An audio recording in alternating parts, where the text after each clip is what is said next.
আমার বাবার কোটি টাকার বাড়ির ডিজাইন সুন্দর না, বাজে কালারের রং দিয়েছে। বাড়ি সাজানো ঠিক হয় নাই, ঘরের ফার্নিচার বসানো ভালো হয় নাই। নিচতলায় কেন রান্নাঘর নাই? নতুন রুমে পর্দা লাগানো কেন হয় নাই? একটা বাড়ি করতে এত বছর লাগে? এই বাণীগুলো আমার না, আপনাদের বাণী। আসসালামু আলাইকুম। আজকের ভিডিওটা আপনাদের রিকোয়েস্টে বানানো হয়েছে। গত ভিডিওতে আপনারা অনেকে অনেক ধরনের কমেন্ট করে আমার কাছে উত্তর জানতে চেয়েছেন, সেগুলোই আজকে আপনাদেরকে জানানো হবে। তো আমাদের গাছে পাকা কাঁঠাল, মানে গাছ পাকা কাঁঠাল আব্বা এখন এনে আমার কাছে দিলেন, বললেন যে ঘরে নিয়ে যাও। তো কাঁঠাল নিয়ে ঘরে আসছিলাম আর আপনাদের কথা মনে পড়ছিল। আমার বাবার বাড়ি কমপ্লিট দেখে অনেকেই খুশি হয়েছেন, আবার অনেকে ভিন্ন মত প্রকাশ করেছেন। আর আমরা তো মহা খুশি, কারণ আব্বার স্বপ্ন পূরণ হয়েছে, আমার মায়ের আশাও পূরণ হয়েছে, আলহামদুলিল্লাহ। এখন তাদের সাজানো সংসারে সুখে থাকার সময়। বাকি দিনগুলো যাতে আমার মা বাবা সুস্থ থাকে, সুখে থাকে, সেই কামনাই আপনারা করবেন। তো আজকে সারাদিন কি করলাম এবং আপনাদের প্রশ্নের উত্তর কিভাবে দিলাম, সব কিছু জানতে হলে পুরো ভিডিওটা দেখতে থাকুন। তো আমার বাবার দোতলা বাড়ি কমপ্লিট হয়েছে, আলহামদুলিল্লাহ। তবে এটা নিয়ে কিছু মানুষের কিছু ভিন্ন মতামত রয়েছে। কেউ বলছে কালার সুন্দর হয় নাই, কেউ বলছে ডিজাইন ভালো হয় নাই, কেউ বলছে নিচতলায় কেন রান্নাঘর নাই, কেউ বলছে ফার্নিচার সাজানো ভালো হয় নাই, কেউ বলছে জানালায় কেন পর্দা টানানো হয় নাই, আবার কেউ কেউ বলছে একটা বাড়ি করতে এত বছর সময় লাগে, 1 বছরেই তো বাড়ি করা যায়। প্রথমে আসেন রঙের ব্যাপারে। তো বাড়ির রং পছন্দ করেছেন আমার আব্বা। ওনার সন্তানদের জন্য বাড়ি করেছে, যেই সন্তানের যেই রং পছন্দ ওই রং দিয়েই কিন্তু পুরো বাড়িটা সাজানো হয়েছে। আসলে আব্বা যেমন বুঝেছেন তেমনই করেছেন। হয়তোবা ভেবেছেন আমাদের পছন্দের রং দিয়ে বাড়ি সাজালে আমরা খুশি হব। তো বাড়ি যেহেতু আব্বার সন্তানদের পছন্দের রঙে সাজানো হয়েছে এবং বাড়িতে আব্বার সন্তানরাই থাকবে, তো এটা নিয়ে আপনাদের টেনশন করার কোনো প্রয়োজন নাই। তাছাড়া রং কিন্তু পাল্টানোও যায়।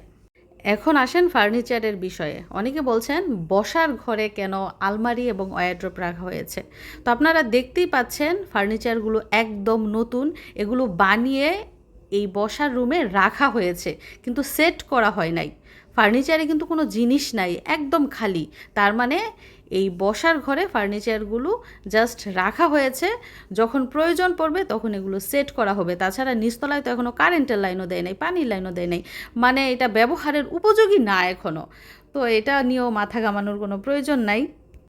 এরপর আসেন রান্নাঘরের ব্যাপারে। অনেকে বলছেন নিচতলায় একটা রান্নাঘর থাকলে ভালো হয়। তো নিচতলায় রান্নাঘর না হয়ে একটা বেসিং হলে ভালো হয়, কারণ একটা সংসারের জন্য একটা রান্নাঘরই যথেষ্ট। আমাদের দোতলায় কিন্তু রান্নাঘর রয়েছে, আর মাটির রান্নাঘর হলে সেটা আলাদা বিষয়। এবং আমাদের পরিকল্পনা আছে বাড়ির সামনে ইট দিয়ে একটা রান্নাঘর তোলার। তো এই 2টা রান্নাঘর হলেই যথেষ্ট, নিচতলায় রান্নাঘরের প্রয়োজন নাই। একটা সংসারের জন্য একটা রান্নাঘরই যথেষ্ট। তারপর আবার অনেকে বলছেন নিচতলার জানালায় পর্দা লাগানোর জন্য।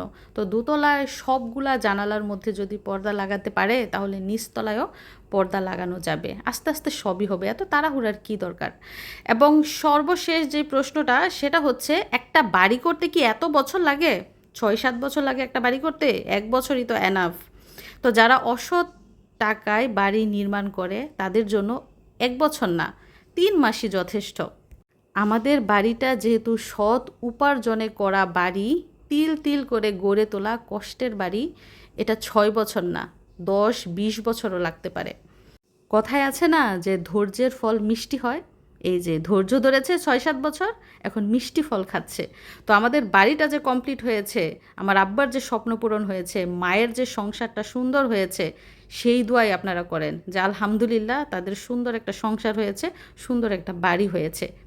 বাড়ি করতে দরকার শক্ত ফাউন্ডেশন, শক্ত রং না। রং তো যে কোনো সময় বদলানো যায়, কিন্তু মানুষের মন আর ফাউন্ডেশন এটা কিন্তু যে কোনো সময় বদলানো যায় না। আবরার জিতে গেল, দেখেছো?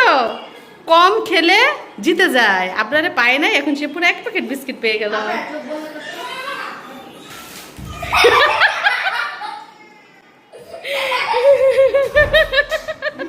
যুদ্ধ।